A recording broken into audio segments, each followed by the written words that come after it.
अस्सलाम वालेकुम, आप देख रहे हैं नजम सेठी शो। मैं हूं सैयद आयशा नाज, मेरे साथ मौजूद है नजम सेठी साहब। अस्सलाम वालेकुम। पाकिस्तान का सबसे बड़ा सूबा और उसका सबसे बड़ा ऐवान पंजाब असेंबली, वो कहते हैं कि मरज़ बढ़ता गया जूं जूं दवा की। कुछ ऐसी सिचुएशन इस सूबे के साथ भी है। हमजा शहबाज चले जैसे तैसे वज़ीर आला मुंतखब हो गए, गवर्नर भी अपना अपॉइंट हो गया इत्तेहादी हुकूमत का। उसके बाद लगता था कि मामला सेटल हो जाएंगे, लेकिन परवेज़ इलाही साहब इतनी आसानी से हार मानने वाले नहीं हैं। उन्होंने कम वोटों के साथ बड़ों बड़ों को नथ डाल के रखी, माजी में भी और अभी हाल ही में माजी करीब में भी। अब तारीख में पहली बार ऐसे हुआ है कि सेशन बुलाया गया फॉर बजट, लेकिन बजट पेश नहीं हो सका। आज भी 1 बजे बुलाया गया था, लेकिन आखिरी इतलात तक यही कि हुकूमती ज़राए कोई ऑल्टरनेट सोच रहे हैं और परवेज़ इलाही साहब कह रहे हैं कि आइन के तहत वो किसी को भी तलब कर सकते हैं माफ़ी के लिए, या जो मुतालिबात हैं उनके वो माने जाएँ। सेठी साहब, दूसरी तरफ हम आसिफ अली जरदारी साहब को देख रहे हैं कि वो चौधरी शुजात से 2 हफ्तों के दरमियान तकरीबन 2 बार मिल चुके हैं।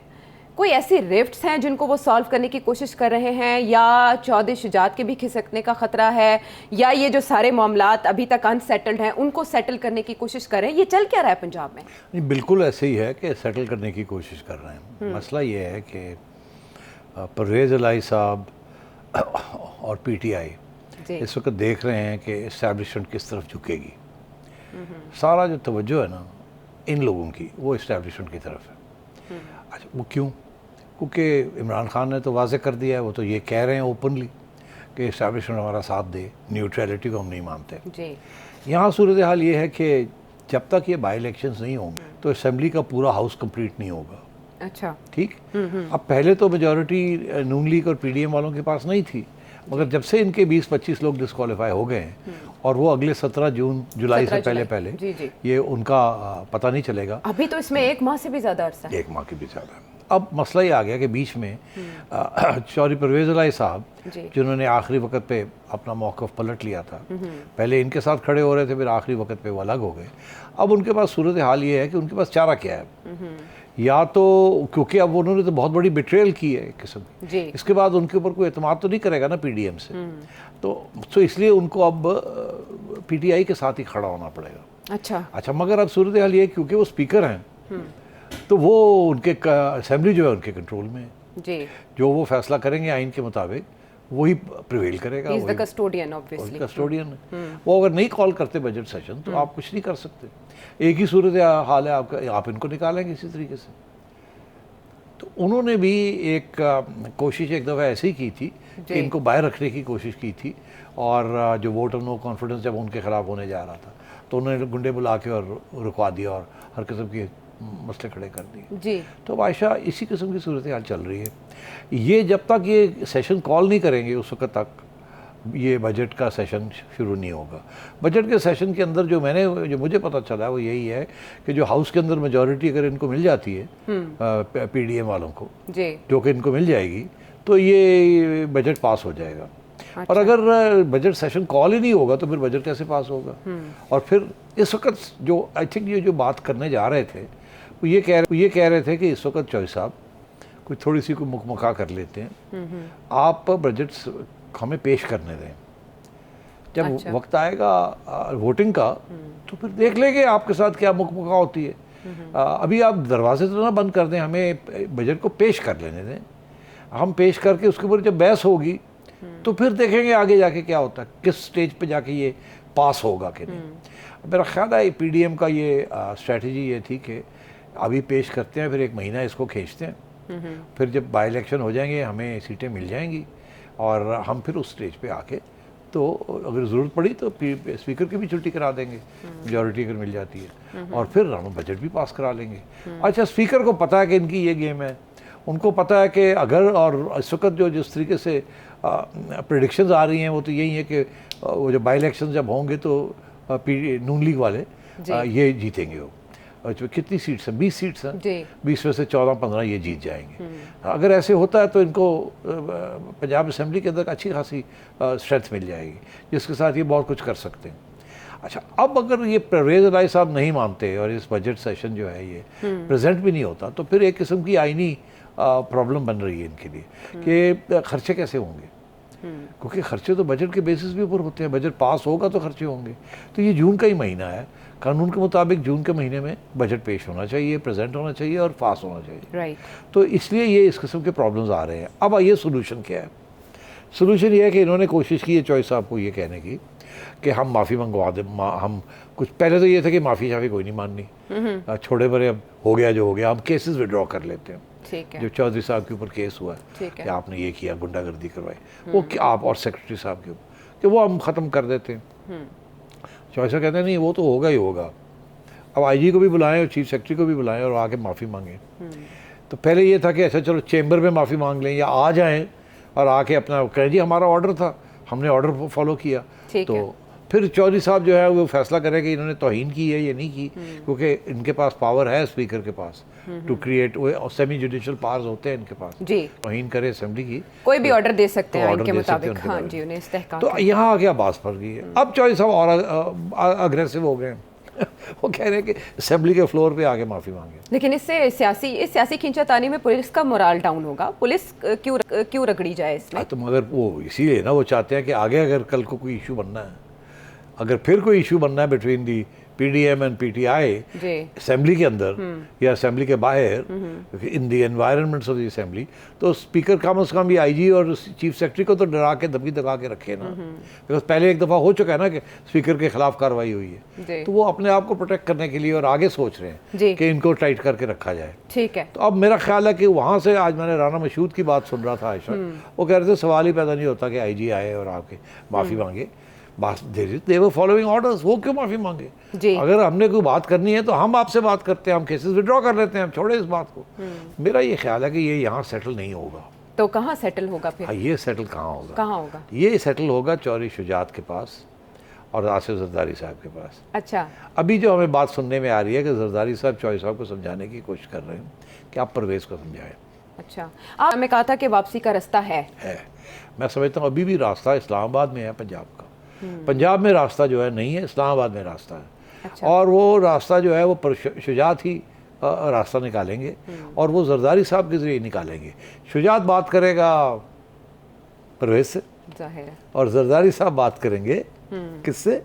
शहबाज से, शहबाज शरीफ साहब से। ओके ओके, ताकि वो इधर हमजा से यहाँ बात उनसे और फिर वहाँ उनसे। ओके। और शहबाज शरीफ साहब किससे बात करेंगे? शहबाज शरीफ साहब किससे बात करेंगे आप बताएं? नवाज शरीफ साहब से। अच्छा, मुझे लगा जाहिर है। नहीं, वो इधर उधर नहीं, उधर करेंगे सर। हाँ। क्योंकि वो जो जिधर आपका इशारा है वो तो इंतजार में है कि यार ये मसले हल हों और कश्ती आगे चले, रेलगाड़ी शुरू हो, चले, तो मसले हल हो। ये आपस में लड़ाई झगड़े, नुकसान हो रहा है इनका भी, हमारा भी, और सारा प्रेशर हमारे पे आ रहा है कि यार ये सिस्टम चल नहीं रहा है, रैप अप करें इसको और इलेक्शन करवाएं। तो वो जो इमरान खान चाह रहा है, तो ये तो चाहेंगे कि डेडलॉक हो। उधर आरिफ अलवी ने डेडलॉक क्रिएट किया हुआ है। In what? प्रेसिडेंट साहब जी। वो हर चीज़ को वो रोक के बैठ जाते हैं जी। अभी तो अमेरिकन इन्वेस्टर आया है, उसने आके कहा कि मैंने अपने क्रेडेंशियल्स प्रेजेंट करने हैं, और अलवी साहब चुप करके बैठ गए, कहते हैं देखा जाएगा। मतलब है कि वो तो हर किस्म की आईनी जो उनको काम करने की हिदायत है उसके ऊपर अमल नहीं कर रहे, और जहाँ भी उनको मौका मिलता है खींचने का वो खींच रहे। तो वो एक ही इज ब्लॉकेड, उन्होंने ब्लॉक किया हुआ हर चीज़ को। यहाँ पर वेजलाई ने ब्लॉक कर दिया। राइट, ठीक है ना। और खान साहब ने ब्लॉक करने की कोशिश कर रहे हैं वाया लॉन्ग मार्च। तो गवर्नमेंट को हर स्टेज पे ब्लॉक करने की कोशिश की जा रही है by PTI and its supporters. तो मैंने इसलिए ये कहा कि अगर चौधरी शुजात जो है वो परवेज़ इलाही को मना लें, क्योंकि आपस में भी तो उनकी थोड़ा बहुत तो ऊंच नीच हो गई है ना, क्योंकि परवेज़ इलाही साहब ने जो फैसला किया है ये शुजात के साथ कंसल्ट किए बगैर किया है, इसीलिए तो फैमिली के अंदर स्प्लिट आ गई है। दो मुनिस इधर हो गया है और उधर दो उधर हो गए हैं, बेटा और नेव्यू। तो अब बात यह है कि ये चौधरी शुजात ही समझा सकते हैं परवेज़ को बुला के, और क्यू को यूनाइट करें। अभी तो स्प्लिट हो गई है ना, क्यू को यूनाइट करें, पंजाब में काम करवाएं। मगर मसला सबसे बड़ा ये है कि क्यू को यूनाइट करने के लिए परवेज़ इलाही ये कहता है कि वो लोग जो मेरे से अलग हो गए वापस आए। अगर वो वापस आते हैं तो गवर्नमेंट वहाँ 182 180 वहाँ आके इस्लामाबाद में धड़ाम से जाहिर है। तो इस किस्म की कॉम्प्लिकेशन। तो ये पॉसिबल होगा कि पंजाब में वोट देने के लिए बजट के मामले पे चौधरी शुजात किरदार अदा कर सकें कि काफ लीग सारी की सारी वोट दे दे? अच्छा, अब यही तो ये चाहेंगे कि ये हो जाए, मगर मैं समझता हूँ वो होगा नहीं। उसके लिए एक सोल्यूशन है। क्या? ये सोल्यूशन है कि वो जो पुराना फार्मूला था ना, क्या था? कौन सा? परवेज़ इलाही चीफ मिनिस्टर बनेंगे हाँ, लेकिन वो अब खारिज अज इम्कान नहीं हो गया, आउट ऑफ क्वेश्चन। हाँ, वो इसलिए कि वो तो अब गलती हो गई ना परवेज इलाही से, अब हमजा बन गया। हाँ। अब यही हो सकता है कि इनके साथ कोई अग्रीमेंट हो जाए कि आप स्पीकर रहेंगे, आपको हम तंग नहीं करेंगे, आप हमें तंग ना करें। जब इलेक्शन होंगे तो जो पुराना फॉर्मूला था कि आपको क्यूली को इतनी सीटें देंगे, अच्छा, तो आपको उतनी सीटें मिल सकती हैं any time for general elections, जब जनरल इलेक्शन जब होगी। और इस वक्त क्योंकि हर एक चीज़ स्विंग, इस वक्त डामक डोल है ना, कोई पता नहीं कब होगी कब नहीं होगी। तो हो सकता है कि इस किस्म का कोई फॉर्मूला टेम्परेरी बन जाए ताकि सिलसिला कारोबार चले रियासत का। और फिर जब वक्त आएगा तो फिर देखा जाएगा कि आप किधर खड़े होते हैं, कौन किधर खड़ा होता है। और मैं ये समझता हूँ कि सारे के सारे फैसले जो हैं 17 जुलाई 2022 फैसला करेगा। 17 जुलाई में फैसला होगा कि जनरल इलेक्शंस कब होंगे और क्यों होंगे, और ये पंजाब के अंदर और इस्लामाबाद के अंदर हुकूमतें कैसे चलेंगी। अच्छा, उसके बाद पता चलेगा। 17 जुलाई के बाद पता चलेगा या जुलाई में पता चलेगा? क्योंकि आपको पता है जुलाई हमेशा फैसला कौन होता है। तो जो 17 जुलाई में पता चल जाएगा ना कि अवाम की हवा किस तरफ चल रही है। अच्छा, इस्टेब्लिशमेंट भी ये बैठी देख रही है क्या अवाम इमरान खान के साथ है या अवाम जो है वो नून लीग के साथ है। अच्छा। अगर नून लीग के साथ है तो इस्टेब्लिशमेंट फिर इस मामले को चलने देगी, और अगर इमरान खान के साथ है तो इस्टेब्लिशमेंट फिर अंडर इमरान के प्रेशर में आके किसी स्टेज पे भी कोई नए इकदाम कर सकती है। तो ये अवाम पे डिपेंड करेगा कि वो अवाम 17 जुलाई को ये बाई इलेक्शंस के अंदर किसको वोट देते हैं। तो लिटमस टेस्ट जो है वो पंजाब से होगा।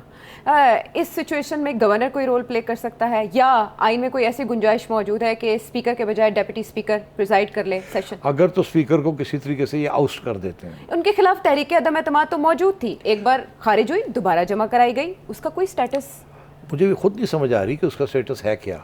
अब बात यह है कि यहाँ 2-3 बातें चल रही हैं। एक तरफ से तो स्पीकर जो है इनको चलने नहीं दे रहा, दूसरी तरफ से इन्होंने एक वोट ऑफ नो कॉन्फिडेंस भी उनके खिलाफ किया हुआ है। मगर आपने देखा जबकि वो बुलाया था वोट ऑफ नो कॉन्फिडेंस के लिए, घंटियां बजी, ये लोग भी नहीं आए और वो उन्होंने भी फारग कर दिया। तो वो तो उसने तो खत्म कर दिया। लेकिन वो ऐसी मश्क थी ना जिस पे बहुत से सवाल थे और कहा जा रहा था कि अंडरस्टैंडिंग हुई है। फिर अदालतों में जाना पड़ेगा, तो अदालतों में जाएंगे तो जुलाई पहुंच जाएगा। तो ज्यादा दूर नहीं। अब एक और इशू भी बना हुआ है कि क्या गवर्नर जो है वो कोई ऑर्डिनेंस पास हो सकता है जिसके तहत एक टेम्पररी बजट पास हो जाए। तो करने को तो कोई रुकावट तो है नहीं, वो कर सकते हैं। अच्छा। गवर्नर कर दे और ये कहे जी हम आ गए हैं, शोर शराबा होगा, लड़ाई झगड़े होंगे, और स्पीकर कहेगा मैं नहीं करने देता, ये कहेंगे हमारा हक है, हमने ऑर्डिनेंस पास कर दिया है, ऑर्डिनेंस हो गया और अब हम करने आ रहे हैं। तो ये लड़ाई झगड़े अब चलेंगे और ये मैं समझता हूँ इसकी सोल्यूशन जो है वो कोशिश यही है इस तरीके से जुलाई में जो होने जा रहा है वो उसके असरात जो हैं, जो नताइज हैं, इशारे जो हैं वहाँ से पता चलें, फिर जाके बात चलेगी। उस वक्त तक सारी पार्टीज जो है ना इतनी भी इंच देने के लिए तैयार नहीं होंगी, फिर जाके पता चलेगा कौन किसने देना है, कौन रहता है, कौन नहीं रहता। ठीक है, तब फ्लेक्सिबल होना पड़ेगा। बहरहाल जुलाई को आप फैसला कौन करार दे रहे हैं, लेकिन IMF कोई फैसला नहीं कर रहा। उसके अब हम देख रहे हैं कि पेट्रोल बढ़ गया, बिजली की प्राइसेस वो भी बढ़ गई, गैस के हवाले से भी इजाफे, और इसके अलावा हम देख रहे हैं कि हर तरफ महंगाई का एक तूफ़ान है। बट IMF इज सेइंग कि ये जो बजट प्रेजेंट किया गया है ये इन लाइन नहीं है IMF की शराइत के साथ। सो अब IMF हमसे क्या मज़ीद चाहता है जो करना पड़ेगा 30 जून से पहले? देखिए, मिफ्ता इस्माइल साहब पहले भी कहते रहे, अब फिर कह रहे हैं कि हमें इतने पैसे की शॉर्टफॉल है और हमें कीमतें बढ़ानी पड़ेंगी, तेल की और बिजली की और गैस की। नून लीग के अंदर सियासी लोग बैठे हुए हैं, वो कहते हैं यार मारे जाएंगे, और अभी तक ये भी गारंटी नहीं है कि हम पूरा 1.5 साल रहेंगे। हम ये सब कुछ कर देते हैं और उसके बाद हमारी छुट्टी हो जाती है, तो फिर हम कहाँ जाएंगे जी। तो इन्होंने भी ये कॉम्प्रोमाइज़ फार्मूला ढूंढा कि वो ऐसा बजट निकालते हैं कि ये महीना डेढ़ जो ना ये निकल जाए। अच्छा। इसमें इतनी बैकलैश ना आए। In the mean while IMF से बात करते हैं कि हम जुलाई में जब आप आएंगे तो जुलाई में फिर हम कुछ और मुश्किलात जो चीज़ें जो अभी नहीं की उस वक्त कर देंगे। अभी हमें सर्वाइवल का इशू बना हुआ है। अभी हाल ही में जो मिफ्ता इस्माइल साहब जो इंटरव्यूज़ दे रहे हैं वो तो हेडलाइंस बन रही हैं जी कि जी अभी तो और भी महंगाई होनी है, आज और 3 महीने के बाद जाके शायद महंगाई जो और बढ़ रही है उसको रोका जाए। मगर अभी तो अपने और भी कीमतें बढ़ानी है, अभी तो पेट्रोल के रेट और भी बढ़ने हैं। तो सवाल ये कर रहे हैं लोग तजियाकार कि जी अगर ये और बढ़ने तो अभी क्यों नहीं बढ़ाया आपने, किस चीज़ की इंतज़ार है। जितनी देर आप देर करेंगे उतनी देर खसारा बढ़ता जाएगा, तो फिर IMF और नाराज़ होती जाएगी। और वो खुद कह रहे हैं आयशा कि IMF नाराज़ है। अब IMF किस चीज़ पे नाराज़ है? ठीक है, एक चीज़ कि आपने उतनी कीमतें नहीं बढ़ाई तेल की और बिजली की, सब्सिडी आपने वापस नहीं ली जितनी आपने कही थी, जितनी आपको हमने कहा था कि लिए। अब हमें ये ना कहें कि इमरान खान और मसले हमारे लिए बना गया, ठीक है, या अगर अब आप यहाँ आए हुए हैं तो फिर मसले हल करें जी। तो फिर आप यहाँ क्या आके चक मार रहे हो तुम जी, ना इधर दे ना उधर दे। यस, तो वो सारे यही कह रहे हैं कि जी उन करना है तो करो, नहीं तो कर जाओ। तो ये आवाज़ बढ़ती जा रही है, करना है तो करो मतलब गाली खाओ, नहीं तो घर जाओ गाली खाओ। वो अंग्रेजी का मुहावरा है, damned if they do and damned if they don't. करते हैं तो गाली पड़ती है, नहीं करते तो गाली पड़ती है। अब एक तो ये सूरत हाल है। दूसरी ये IMF ये कह रही है कि ये आपने इनकम टैक्स के अंदर जो स्लैब्स में कमी की है, ये स्लैब्स में तो कमी करने का इशू नहीं था, स्लैब्स की है, मगर जो टोटल रेवेन्यू कलेक्शन इनके जरिए होती थी वो प्रोपोर्शनेटली आपने कम कर दी है। वो कहते हैं ये कोई 40-50 अरब रुपया ये आपने क्यों दे दिया लोगों को, क्यों बढ़ा दिया आपने ये आपने जो टैक्स रेट्स हैं आपने ये स्लैब्स कम किए हैं, उसके साथ ये 50 अरब रुपया 40 से 50 अरब रुपया कम आ रहा है, ये क्यों किया आपने? ये तो हमने मुआहदे में था ही नहीं। अच्छा, अब इनसे जब पूछते हैं तो वो फिर आगे से जवाब यही देते हैं कि यार वो किसी से कुछ देना ही सी ना अवाम नू, हाँ खुश करना था, हेडलाइंस बनानी थी, लेकिन बहुत से 2 मामलात पे पहले यू टर्न ले चुके हैं और अब इस पे भी यू टर्न एक्सपेक्टेड है। बिल्कुल होगी, जुलाई में होगी। अच्छा, फिर उसके बाद पल्ले क्या रह जाएगा? ये जून में होगी, एंड ऑफ द बजट से पहले, ये पॉसिबल फाइनल स्टेजेस में आके ये भी जून इज ऑलमोस्ट जुलाई। हाँ, जून इज ऑलमोस्ट जुलाई। तो एक ये भी है, फिर ये भी है कि जो इन्होंने कुछ और भी इकदाम किए हैं कि प्राइवेटाइजेशन की इतनी मिलेगी, ये मिलेगा, वो मिलेगा, वो भी कोई रियलिस्टिक नहीं है। तो शॉर्टफॉल तो हो रही है और IMF ने इनको छोड़ना नहीं, यहाँ से पकड़ा हुआ है उन्होंने, और वो इस चीज़ों में नहीं जाएंगे कि जी आपके मसले क्या हैं। अच्छा, और सारी दुनिया पाकिस्तान के अंदर यही एक आवाज़ आ रही है कि अगर आपने आना था और बैठना था और झूले लेने थे, ठीक है जी, तो फिर हुन करो जो करन आए सो, नहीं तो तुसी चक की मार दे पे। हाँ, खुदाई मिलाना विसाले सना में धर के रहे ना, तो वो ये कुछ लोग हम जैसे लोग पहले भी यही कह रहे थे कि ये आपके लिए मुश्किल होगा, उससे बेहतर ये है कि उसी वक्त आप इलेक्शन की तरफ चले जाएं, ना ये करें जाके इलेक्शन के पास जाते हैं। जब इलेक्शन जीत के आप आएंगे तो फिर आप जो मर्जी करें, आपके पास 5 साल है, फिर आप मईशत को ठीक करें। अभी आप क्या करने आए हैं यहाँ? मगर और बाय द वे, जैसे मैंने पहले कहा, फैसला यही हुआ था कि ये घर जाएंगे और इलेक्शन में, मगर जब से इमरान खान ने ये धमकी दी तो उसके बाद फिर इनके लिए मुश्किल हो रहना पड़ा कि ब्लैकमेल। अब ये है कि जैसे कहते हैं ना, रिलक्टेंट, मतलब तज़ब्ज़ुब का शिकार। हाँ, ना इधर के रहे ना उधर के रहे, जाते जाते रुक गए क्योंकि उसने धमकी दी। अगर वो ना देता तो शायद चली जाते। खान साहब की गेम ऑन है। हाँ, खान साहब ने इनको फंसा दिया ठीक ठाक। अच्छा, इनके पास मौका था आयशा, इनके पास 1.5 महीना था, 1.5 महीना आते जाते रहे, कोई इधर को उधर सोचों में पड़े रहे, ये क्या बात थी? ये तो सियासत में तो फौरी फैसले करने पड़ते हैं। ऐसे लगता है जैसे इनका होमवर्क नहीं था, उससे पहले जो बयानात दिए जा रहे थे कि अगर हम होते तो हम ये करते, वो सिर्फ सियासी बयानात ही थे। नहीं, उनको पता था कि अगर ये आए तो इनको ये करना पड़ेगा ना, राइट। मगर इनका ये ख्याल था कि हम नहीं आएंगे। ओके, तो फिर ये यकायक क्या हो गया? ख्वाजा सिर्फ तो कहना है कि हमें धक्का किसी ने तो नहीं फिर दिया, उसके बाद अब इनको है। एक रिस्क लेनी चाहिए थी। जो IMF कहता है वो करना चाहिए था, और जो एस्टैब्लिशमेंट कह रही है वो करना चाहिए था। ये अधूरी बात, ना इधर की ना उधर की, इससे बड़ा नुकसान हो सकता है इनका। बड़ा नुकसान हो सकता है, किस नौयत का हो सकता है? अवाम भी खुश नहीं है महंगाई के बढ़ते हुए तूफान से, और IMF ही अगर राजी नहीं है तो इस हुकूमत ने क्या खोया क्या पाया, सामने आपके सारा एनालिसिस। ब्रेक के बाद आते हैं वापस।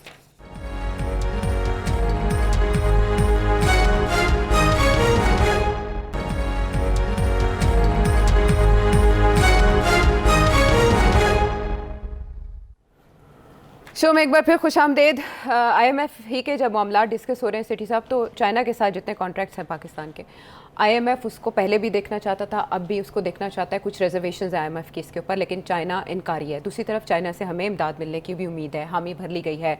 शहबाज स्पीड के साथ ताउन करने का फैसला किया गया है। आर्मी चीफ का विजिट भी बार आवर साबित हुआ। तो इस करंट सिचुएशन में चाइना की तरफ से हमें कितनी सपोर्ट मिल सकती है और हेल्प करेगी वो? देखिए, चाइना नाराज़ है आपसे। अच्छा, चाइना ठीक ठाक नाराज़ है। चाइना की नाराज़गी इमरान खान साहब के ज़माने में शुरू हुई, जब पहली दफ़ा इमरान खान साहब को IMF ने जब ये मुआहदा शुरू हुआ, जी इमरान खान के ज़माने में हुआ ना ये पिछले साल, जी जी तो उस वक्त IMF ने इनसे ये कहा कि ये जो सारे मुआहदे हुए हैं सपेक के जी और एनर्जी प्लांट्स के, इसकी सारी जो एग्रीमेंट्स हैं जी चाइना के साथ वो हमें दिखाई जाए। तो इन्होंने पूछा क्यों दिखाई जाए? उन्होंने कहा जी इसलिए क्योंकि उसके अंदर पता चलेगा कि आपने कितने पैसे चाइना के देने हैं, किस स्टेज पे कितने पैसे देने हैं, ये कर्जे हैं, ये इन्वेस्टमेंट्स हैं उनके कॉन्ट्रैक्ट्स के अंदर पता चलेगा कि आपने कितने पैसे अगले साल उससे अगले साल देने हैं। रेट क्या है इंटरेस्ट का? जी नहीं सिर्फ ये नहीं कि रेट क्या है, उन्होंने ये इसकी तरफ नहीं गए वो, मैं बताता हूँ। ओके ओके तो उन्होंने कहा जी बताएं कि आपकी डेट जो आपने देनी है वो हमें उसी से पता चलेगा ना कि आपने कितने पैसे देने हैं और क्या वो सही देने हैं या गलत देने हैं। अच्छा तो इन्होंने कहा जी कि वो तो हम, और उन्होंने कहा जी आप क्यों पूछते हैं? उन्होंने कहा हम इसलिए पूछते हैं, हम आपका बजट बना रहे हैं ना, कि हमें पता होना चाहिए आपने कितने पैसे देने हैं, उससे पता चलेगा ना कि आपका खसारा कितना है, उसके बेसिस के ऊपर हम आपको बताएंगे ना कि कीमतें कितनी बढ़नी है और ये क्या होना है और वो क्या होना है। राइट तो हमें ये दिखाना पड़ेगा।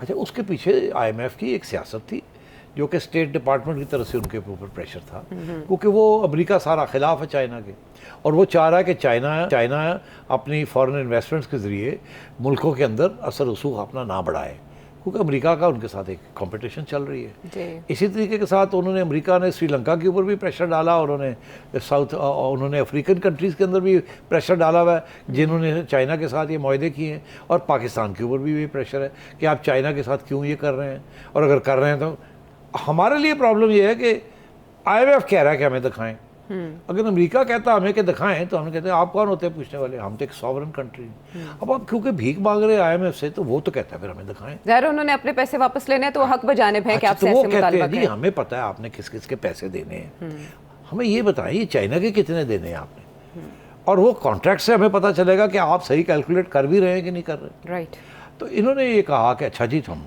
दिखा देते हैं। चाइनीज़ ने इनको आके कहा, इमरान खान के ज़माने की बात कर रहा हूँ, कि आप माफ़ कीजिएगा आप दिखा नहीं सकते। तो यार क्यों नहीं दिखा सकते? उन्होंने कहा कॉन्ट्रैक्ट पढ़ लो, इसके अंदर लिखा हुआ है कि ये सीक्रेट कॉन्ट्रैक्ट्स रहेंगे, ये पब्लिक में इनको नहीं डिस्कस किया जाए। ये सर पकड़ के बैठ गए। अब क्या है, ये सवाल मुझे याद है कि ये सवाल मैंने पूछा था शहबाज शरीफ साहब थे, जब शहबाज शरीफ साहब चीफ मिनिस्टर थे और ये मुआहदे साइन हो रहे थे। तो मैंने कहा ये जो ऑरेंज लाइन है, ये फलाना है, ये ढिंगड़ा है, जो आप पैसे ले, ये हमें आप जो कॉन्ट्रैक्ट साइन किए दिखाते क्यों नहीं?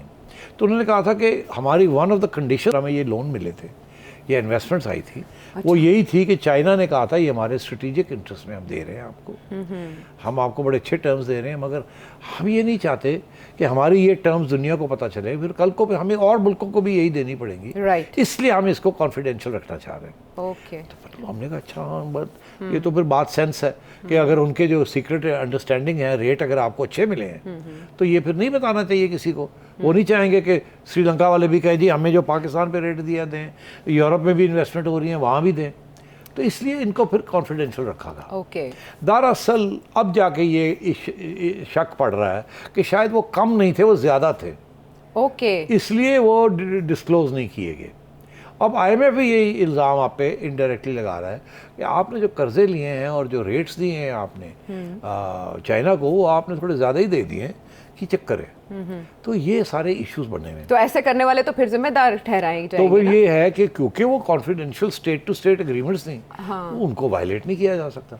इमरान खान की गवर्नमेंट ने आके कोशिश की कि IMF को कुछ ना कुछ वो दिया जाए, और इसके अंदर उनको बहुत कुछ इंफॉर्मेशन भी दी, तो रज़ाक दाऊद जिसकी साहब वजह से जी, नाराज हो गए। नाराज हो गए। और वो फाइनेंशियल टाइम्स में रज़ाक दाऊद साहब का मजमून भी छपा रिगार्डिंग दैट, जिसके बाद ज़्यादा नाराज़गी हुई। और फिर इन्होंने एक और भी वहाँ टास्क फोर्स बनी है जी। अमेरिका के अंदर, उन्होंने पूरे डिटेल छाप दिए हैं पाकिस्तान के जो टर्म्स हैं, तो उनको भी तो किसी ने दिए होंगे, लीक किए। तो अब चाइना नाराज बैठा है। ठीक है, अब आ गया वक्त 51 अरब रुपए देने का चाइना की वापसी, और IMF ये कह रहा है ये 50 अरब रुपया जो आप चाइना को दे रहे हैं ये तो आप अफोर्ड ही नहीं कर सकते, ये तो हमने बजट में नहीं लिया, अगर ये लेंगे तो हम फिर आपसे और भी ये पूछेंगे और वो भी पूछेंगे।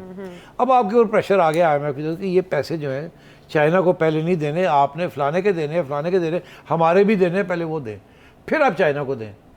अब आपके चाइना कहता है सानू कितने फसाद था तुसी between the Imran Khan government and the Nawaz Sharif government, China is very upset कि ये हो क्या रहा है। Right. अब जा रहे हैं, ये जा रहे हैं उनके पास कि हमें पैसे चाहिए। ठीक है, China wants to help because China के मिलिट्री रिलेशंस बड़े अच्छे भी हैं, राइट, और वो चाइना हेल्प तो करेगा आपकी, मगर चाइना इज़ अनहैप्पी कि आपने ये किस तरीके से दो हुकूमतों ने इसको मिस हैंडल किया है। अब ये हुकूमत आके उसको ठीक करने की कोशिश कर रही है, मगर IMF ने आके पकड़ ली है। अब एक ये भी इशू IMF के साथ खड़ा हो गया है, तो इस हुकूमत को ये चीज़ें सॉर्ट आउट करने के लिए बड़ी तकलीफ होगी इनको। या IMF नाराज़ हो जाएगा और वो नहीं आएगा और आप क्राइसिस में चले जाएंगे, या आप उनकी बात मानेंगे तो चाइना के साथ तल्लुकात ख़राब हो जाएंगे, हो सकता है वो 2 बिलियन जो देना चाह रहे हैं वो भी डिले हो जाए जी, तो इस किस्म के इश्यूज चल रहे हैं। और अगर IMF नाराज़ हो जाता है तो सऊदी अरेबिया नहीं देगा, वर्ल्ड बैंक नहीं देगा, फलाना नहीं देगा, टीका नहीं देगा। और अगर चाइना नाराज़ हो जाता है जी, तो फिर आपका और जो स्ट्रेटेजिक अलायंस है विद चाइना, क्योंकि वहाँ तो ये सारी इंडस्ट्रीज़ जो है, ये जिन्होंने आपको पैसे दिए हैं या जिन्होंने आपको इन्वेस्टमेंट किया है, ये प्राइवेट सेक्टर नहीं है, ये स्टेट सेक्टर है। तो वो तो रियासत है इन्वॉल्व होते हैं, राइट, ये चीज़ ये इट्स अ टफ कॉल। तो ये दौरा उसने कुछ मेंट करने में मदद नहीं की, आर्मी चीफ का विजिट, 9 से 12 तो सर्विसेज आपका चीफ क्या का ख्याल विजिट। है जनरल बाजवा क्या कर रहे हैं? जनरल बाजवा ने इमरान खान ने जो गड़बड़ की थी सऊदी अरेबिया में, बाजवा साहब ने जाके वहाँ मसले हल किए जी, और उनको ठंडा किया। इसी तरीके के साथ चाइना के दौरे कर रहे जी, हैं और वहाँ भी उनको प्रेसिडेंट समझा रहे हैं कि ये हमारे सियासी प्रॉब्लम्स हैं, हम इनको हल कर लेंगे, मगर जो स्टेट टू स्टेट, जो एस्टैब्लिशमेंट टू एस्टैब्लिशमेंट जो रिलेशनशिप है जी, वो ख़राब नहीं नहीं होने चाहिए। उन्होंने वो बरकरार रखी हुई है, मगर हमारे जो सिविलियन डेमोक्रेट्स हैं वो आप एक दूसरे के इतने गले पड़े हुए हैं और एक दूसरे को इतना डैमेज कर रहे हैं जिसकी वजह से सारे मुल्क का नुकसान हो रहा है।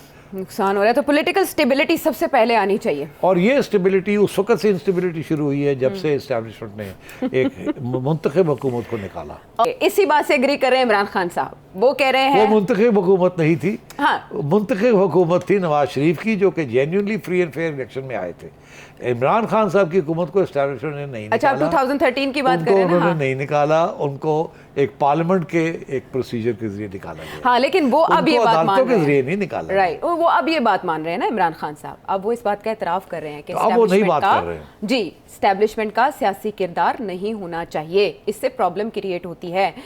ऐसा लग रहा है जैसे पाकिस्तान तहरीक इंसाफ खुद को रिफॉर्म करने की कोशिश करी है। हामिद खान साहब, ऐसे लगता था कि वो इमरान खान साहब से नाराज़ हैं या इमरान खान उनसे खफा हैं, और आप अक्सर जिक्र करते हैं इमरान खान साहब की ईगो का भी कि वो आगे बढ़ के किसी से मिलते नहीं हैं, लेकिन हामिद खान साहब को उन्होंने खुद बुलाया है। शाह महमूद कुरैशी साहब एफर्ट कर रहे हैं कि जो नाराज़ हैं रहनुमा, उनको बुलाया जाए, उस प्लेटफॉर्म पे वापस लाया जाए।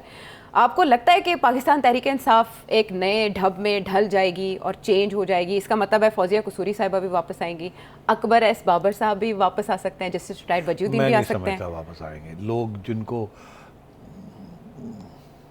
जिन्होंने जहर पी ली है, वो अब कहाँ वापस आएंगे?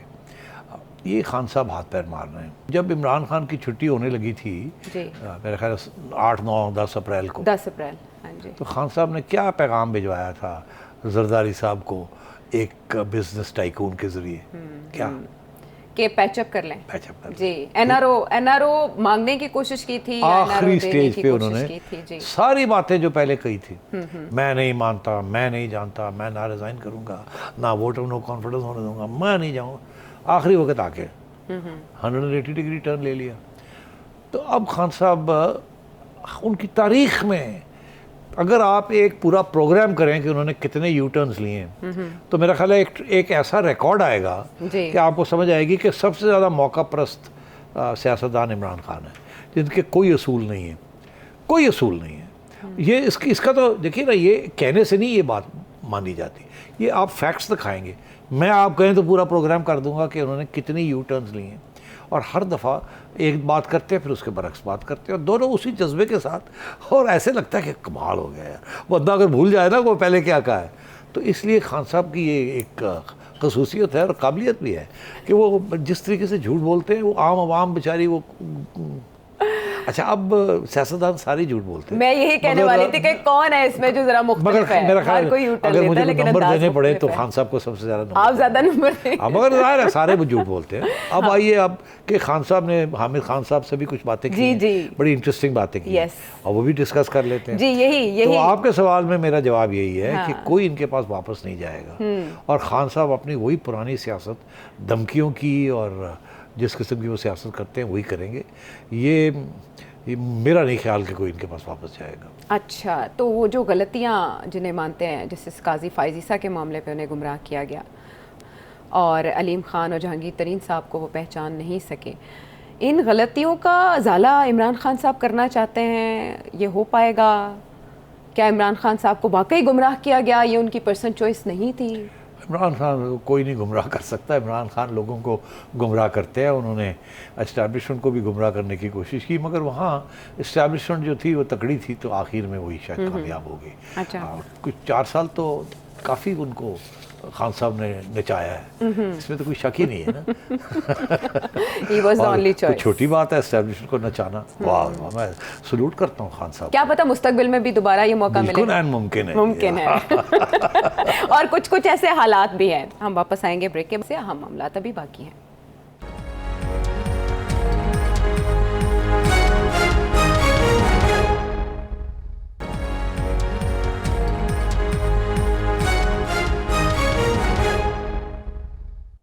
प्रोग्राम में एक बार फिर खुशामदीद। और अभी ये ख़बर आई है क्योंकि हुकूमत पंजाब के लेवल पर ये एफर्ट कर रही थी कि कोई हल निकाला जाए ये बजट सेशन के हवाले से, तो अब ये इतलात हैं कि ऐवान इकबाल में बजट सेशन तलब कर लिया गया है पंजाब असम्बली का। लेट्स सी क्या स्ट्रेटजी अब इस गवर्नमेंट की। मैंने यही कहा ना कि वो एक टेम्प्रेरी किसी गवर्नर के जरिए कोई ऑर्डिनेंस करेंगे या कुछ करके तलब कर ले। ऑर्डिनेंस तो नहीं किया उन्होंने, कहीं और तलब कर लिया। जी, गवर्नर साहब ने ये तलब वो किया। कर देंगे, वहाँ खड़े होकर वो पास कर देंगे। उसके ऊपर फिर ये चैलेंजेस शुरू हो जाएंगे, लड़ाई झगड़े फिर चलेंगे। ये इवेंचुअली मामला वहीं जाके तय होगा जुलाई के अंदर। Okay, July is again important.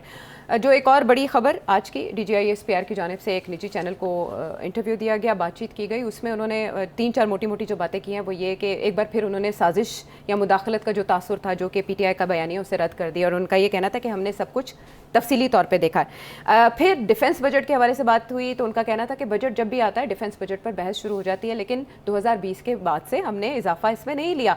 हमारी जो परसेंटेज है विद रिस्पेक्ट टू GDP वो हमेशा पहले से कम हुई है, जबकि अगर हम कंपैरिजन करें विद इंडिया तो इंडिया अपना बजट बढ़ाता जा रहा है। फिर आर्मी चीफ के दौरे चीन के हवाले से भी उन्होंने ब्रीफ किया। अनदर इंपॉर्टेंट थिंग जो डिबेट में है वो है परवेज़ मुशर्रफ साहब की वतन वापसी, क्योंकि वो शदीद अलील हैं। ख्वाजा आसिफ साहब का एक ट्वीट आया और उसके बाद आज हम ये देख रहे हैं कि उनको वापस लाने के लिए उनकी फैमिली से कांटेक्ट किया गया है।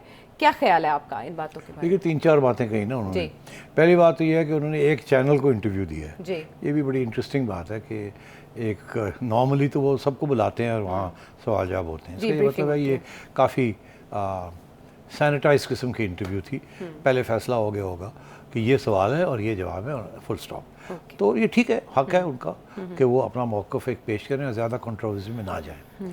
ओके, तो वो उसमें उन्होंने जो बातें कही हैं वो ये कहा कि एक तो ये कि उन्होंने फिर सख्ती से ये कहा कि इमरान खान साहब जो कहते जा रहे हैं और शेख रशीद भी अब कह रहे हैं, अब फिर एक वो क्योंकि वो छोड़ नहीं रहे हैं ना, वो कहते हैं नहीं जी हमने तो ये साबित कर दिया था कि साजिश। और ये अब तीसरी दफ़ा एक्चुअली चौथी दफ़ा, पहले ISPR ने एक दफ़ा एक अनऑफिशियली जर्नलिस्ट को बताया कि ऐसी कोई बात नहीं हुई थी, कोई साजिश नहीं है।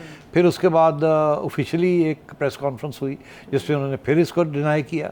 फिर जब शहबाज शरीफ साहब ने प्रिजाइड किया मीटिंग को, तो फिर उसके बाद तीसरा डिनायल आया एक किस्म का, जो नई प्रेस रिलीज आई कि ऐसी कोई बात नहीं थी। अब चौथी दफ़ा। तो ये इसका ये मतलब है कि वो ये समझते हैं कि ये खान साहब और अब शेख रशीद जो कि उनके मोरे थे अब बगावत में हैं थोड़े बहुत। बगावत भी उस तरह नहीं है, दोस्ती की बहरहाल जो भी खफा हैं वो एक ठीक है, वो माफ़ी मांग लेंगे फिर वापस चले जाएंगे, मगर अभी तो सूरत हाल सर्वाइवल तो ज़ाहिर है वही है ना। तो इसलिए फिर से उन्होंने इसको दोहराया है। अच्छा है, उसकी वजह ये है कि अमेरिका के साथ तल्लुकात जितनी देर ये मामला तय नहीं होगा ना, इस्टेब्लिशमेंट बड़ा क्लियर वाज़े तौर पे अमेरिका को ये पैगाम दे रही है कि हम बिल्कुल खान साहब की जो बयानिया है उसका हिस्सा नहीं है, हम कभी भी इसको यकीन नहीं करते। और ये एक शख्स का ये बयानिया है, एक सियासी बयानिया है, हमने कभी भी ऐसी बात नहीं की, ना ही हम तस्लीम करते हैं, ना ही वैसे मसला है। तो ये पैगाम कहीं और जगह पे है। तो एनीवे ठीक है, ये भी क्योंकि एक्चुअली मैं सबका यही मौक़िफ़ है कि ये गलत है, खान साहब ड्रामा कर रहे हैं। और सारी एविडेंस यही है कि एक तरफ कहते हैं जून में पता चल गया था, फिर आके तो कहते हैं कि हमें मार्च के आखिर में साजिश डिस्क्लोज़ करते हैं। पहले कहते हैं कि वो और मसला था, फिर आखिर में आके कहते हैं IB ने बता दिया था, पहले रिपोर्ट आ गई थी। सारे ड्रामे हैं, सारे ड्रामे कर रहे हैं। मगर दूसरी बात जो उन्होंने कही है, ट्रोल किया जा रहा है, वो जो ट्रेंड चल रहा है ट्विटर के ऊपर, आर्मी बजट। अब देखिए बात बड़ी सीधी सी है, ये हर साल हल्की सी बात होती है, हल्की सी। इस साल थोड़ी ज़्यादा हो रही है बिकॉज पीटीआई जो है वो आजकल ख़िलाफ़ हो गई है फ़ौज के, तो इसलिए आम तौर पे तो इस चीज़ को कोई छेड़ता ही नहीं है। ये वन लाइन बजट होता है, कोई उसके ऊपर कोई तफ्तीश नहीं होती, कोई कुछ नहीं होता, और हर साल 10% कम अज़ कम ये बढ़ जाता है इन नॉमिनल टर्म्स। इन्फ्लेशन को काउंट नहीं किया जाता, टोटल रुपए कितने दिए जाते हैं, और वो बढ़ जाता है, और फिर उसके बाद सप्लीमेंट्री बजट भी 5-6% वो बढ़ जाता है। तो ये एवरेज 10 से 15% हर साल बढ़ता है, और इस साल भी ऐसे ही हुआ है।